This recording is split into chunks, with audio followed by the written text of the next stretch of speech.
अस्सलाम दोस्तों, मैं बिलाल से आप देख रहे हैं टीवी। दोस्तों ये आपको नज़र आ रहे होंगे, बच्चे काफ़ी माशाल्लाह बड़े हो गए हैं, लेकिन लल्ट हो गए हैं, फ्लाइंग कर रहे हैं, ठीक है, उड़ रहे हैं, पर शट मार रहे हैं।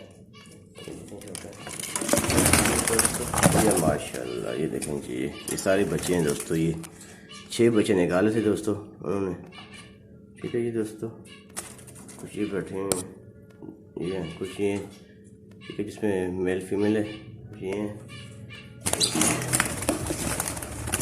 दोस्तों। कुछ ही अंदर बैठे हैं अभी, बाकी डल्ट बस एक आधा बहल 2 डल्ट नहीं है, बाकी डल्ट हो गए हैं। तो इंशाल्लाह ये मुकम्मल जब हो जाएंगे, खुद खाने पे कुछ तो आ गए हैं, कुछ नहीं आएंगे तो फिर आप भाइयों के साथ में दोस्तों वो भी शेयर करूँगा।